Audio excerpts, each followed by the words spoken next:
Halo guys, kenalin nama gue Remy Rafael Ganjar Tomo.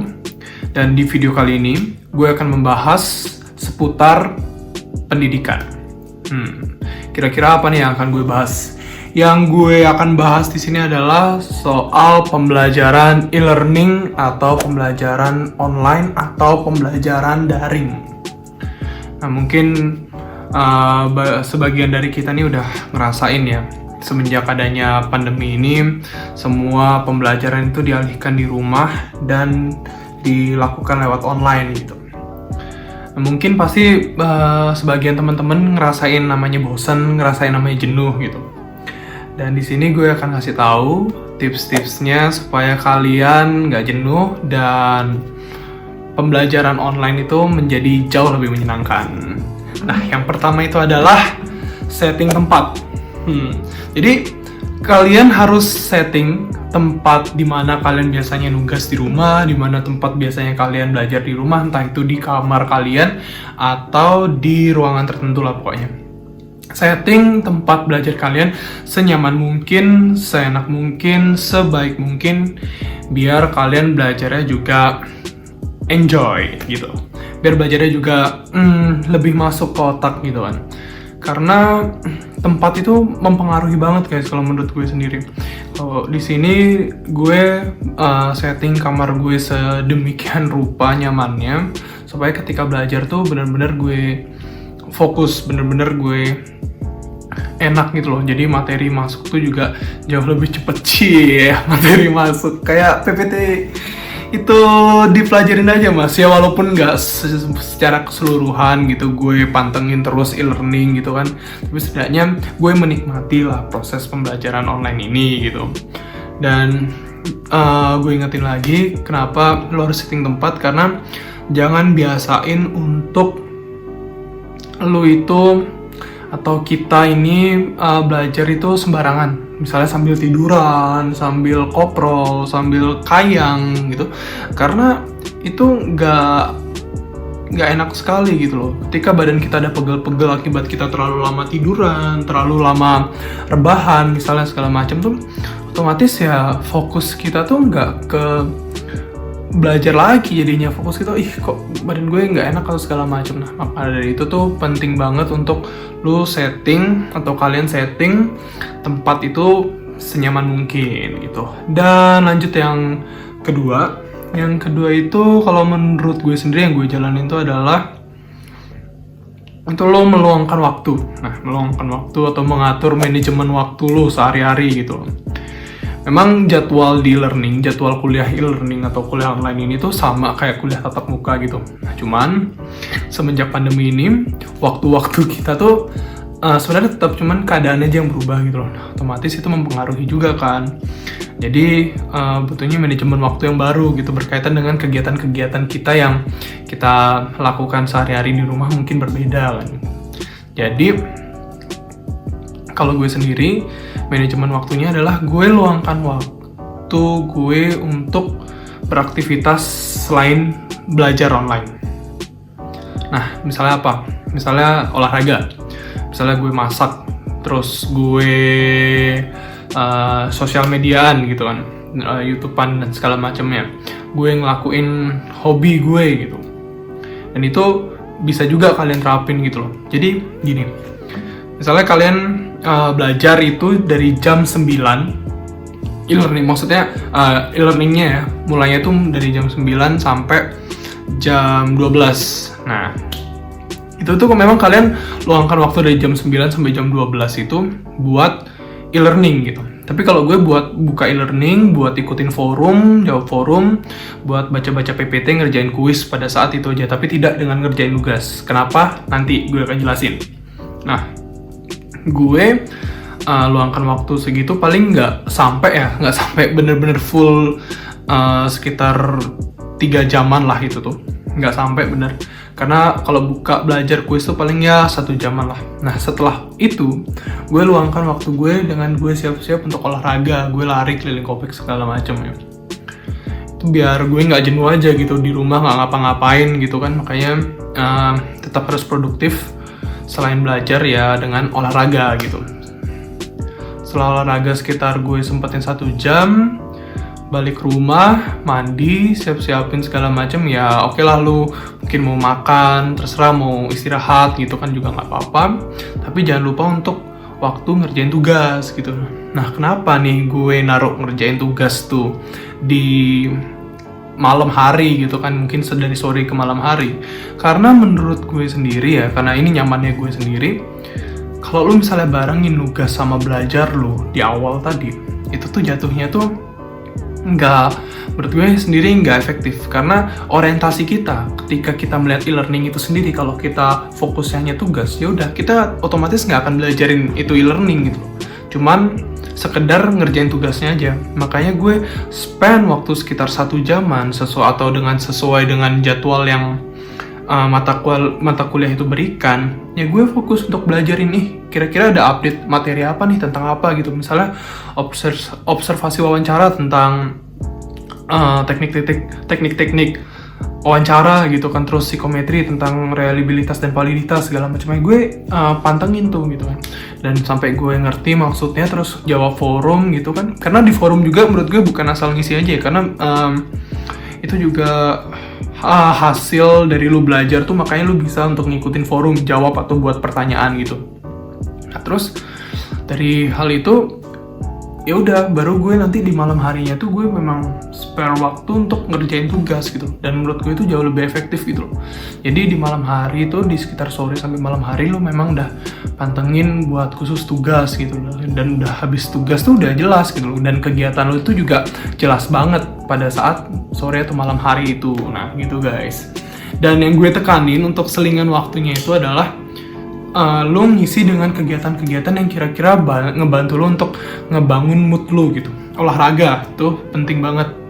Ketika lo olahraga itu menstimulasi kelenjar-kelenjar dalam tubuh lo itu, misalnya kayak produksi endorfin lo meningkat gitu kan, jadi lo nggak tegang, lo bisa jauh lebih tenang, jauh lebih rileks gitu. Itu bantu banget buat belajar gitu kan. Terus lo ngelakuin hobi, misalnya lo seneng cover lagu, seneng nyanyi, seneng masak segala macem, lo juga jauh lebih bisa menikmati hari lo tuh nggak monoton, e-learning, belajar aja gitu.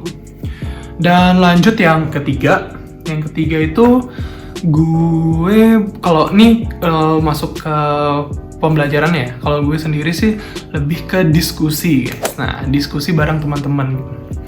Dengan tagline tuh stay connected. Jadi tetap terhubung sama teman-teman walaupun lu sendiri aja di rumah gitu kan, tapi untuk belajar lu bisa ajak teman-teman lu sharing informasi segala macamnya.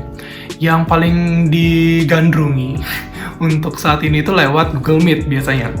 Di Google Meet tuh banyak banget kuotanya, bisa sampai 70-an, 80-an gitu, tapi nggak mungkin satu kelas tanpa dosen tuh keisi semua gitu loh. Misalnya kalau dosen nggak ngadain forum pertemuan gitu, otomatis lu ngajak temen lu satu angkatan tuh nggak mungkin gitu loh. Jadi maksudnya gue pakai media itu adalah buat temen-temen siapa aja nih yang mau gue join gitu, siapa aja nih yang mau belajar bareng sama kita gitu. Tapi kalau gue bukan bebas gitu aja gitu loh, tapi gue hubungin dulu teman-teman gue gitu kan, kontak yuk, belajar yuk segala macam ini lewat ini. Ya udah, pas di situ tuh gue tuh diskusi gitu loh sama mereka. Oh, bukan nyontek ngerjain tugas ya, enggak, beda. Gue diskusi bahas tentang upload materi apa nih yang tadi gitu kan. Biasanya tentang kayak wawancara gitu kan. Gimana nanti kita nentuin strategi wawancara kita yang baik gitu kan, atau tentang psikologi klinis gitu kan. Apa aja kira-kira dari psikolog itu yang mereka lakukan segala macamnya lah. Itu tuh gue diskusiin bareng sama teman-teman gue gitu. Dan manfaat dari diskusi ini tuh menurut gue sendiri tuh banyak banget guys. Pertama, lo tuh masih terhubung sama teman-teman lo, itu ngobatin banget rasa kangen lo. Berarti kayak lo senasib dan sepenanggungan lah kalau masalah e-learning gitu sama mereka, jadi kayak sharing gitu, sekalian sharing. Dan yang kedua tuh adalah lo bisa lebih banyak melihat sudut pandang ketika belajar. Sama halnya kayak lo belajar diskusi tatap muka langsung gitu sama temen lo gitu. Tapi ini bedanya cuman lewat online gitu aja gitu.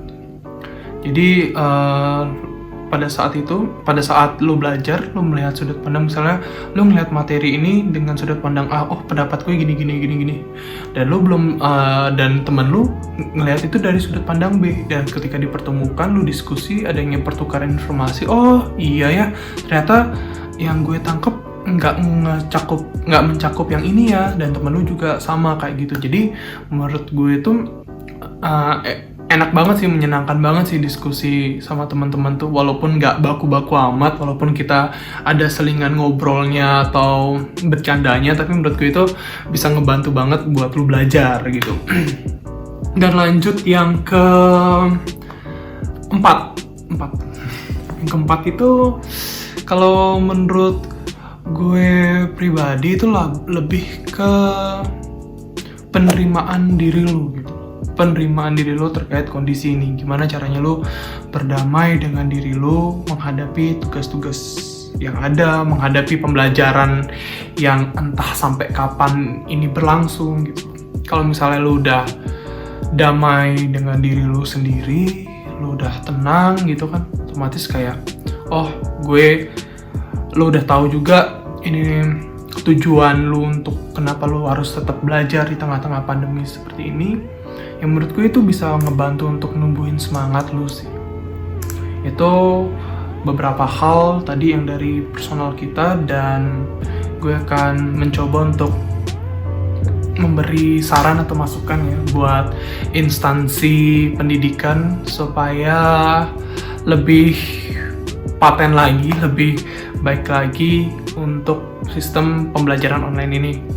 Yang pertama itu dari standar untuk pengajaran. Otomatis kan standarnya pasti harusnya berbeda dong daripada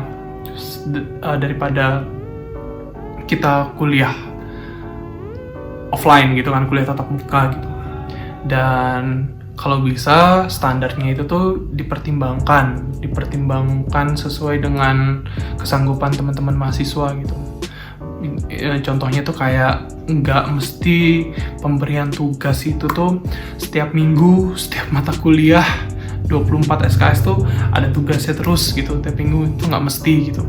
Karena menurut gue itu jauh nggak efektif gitu.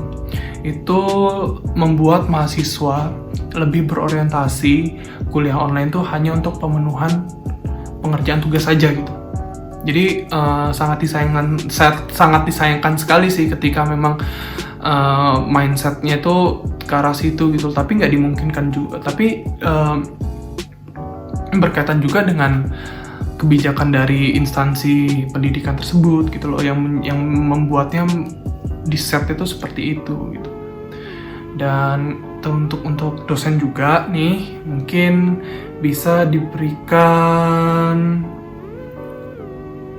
materinya pasti itu pembahasannya, cuman konsep materinya atau upload itu berupa video yang menarik. Nah itu enak banget kalau menurut gue ngeliat video pemaparan gitu kan, misalnya kayak konsepnya tuh kayak webinar gitu. Aduh itu idaman banget sih kalau misalnya bapak ibu dosen berkenan gitu kan ngajarinnya se-enjoy itu. Jadi memang menggunakan bahasa yang menurut gue nggak baku-baku amat gitu, jadi kayak info itu lebih masuk gitu. Dan ini ada satu tips dari gue, mungkin ada di beberapa tempat kuliah yang udah nerapin ini, yaitu tuh podcast. Nah, kenapa gue milih podcast? Karena menurut gue sendiri podcast tuh gampang banget gitu dibuatnya ketimbang buat video. Kenapa? Karena tinggal ngerekam lewat audio doang, terus nanti kita bisa dengerin gitu. Kita bisa dengerin entah kita sambil tiduran atau rebahan gitu. Jadi ketika gue ngebayangin aja nih, misalnya dosen nanti paparin materi lewat podcast gitu kan, dikemasnya tuh model-modelnya tuh diskusi politik atau diskusi sosial gitu. Kayaknya materi itu jauh lebih menarik aja gitu loh. Misalnya kayak psikologi klinis gitu kan, atau enggak psikopatologi nih, psikopatologi diagnosis PPDGJ misalnya gitu kan, yang F berapa gitu. Nah, dibahas itu dengan dikaitkan dengan isu-isu sosial gitu loh, kayak membahas tentang stigma masyarakat terhadap psikologi sendiri, terhadap psikolog atau apa segala macamnya. Itu menurut gue yang masih berkaitan dengan materi pembelajaran ya, bukan dan di luar itu gitu. Kayak oh iya ya, ini menyenangkan banget nih dengan cara yang seperti ini gitu loh, unik banget gitu loh. Dan untuk diakses juga mudah gitu. Kalau Spotify free aja bisa juga untuk mengakses podcast gitu. Terus lewat Anchor sendiri juga bisa guys. Jadi bener-bener simple lah pokoknya gitu. Dan itu aja sih tips gue untuk belajar online yang menyenangkan. Semoga bermanfaat buat kalian. Jangan lupa diterapin.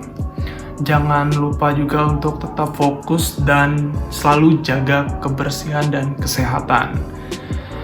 Kalau kalian suka sama video ini, kalian bisa like, kalian bisa komen, subscribe, share, foto, follow Instagram gue @ganjartomo, nanti gue kasih di deskripsi.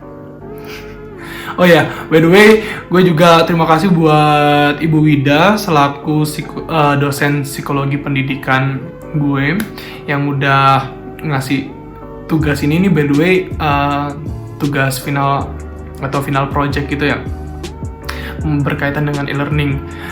Makasih banget Bu, jadinya saya buat konten kayak ginian di YouTube. Entah dari berapa lama saya udah gak pernah buat konten di YouTube. Thank you.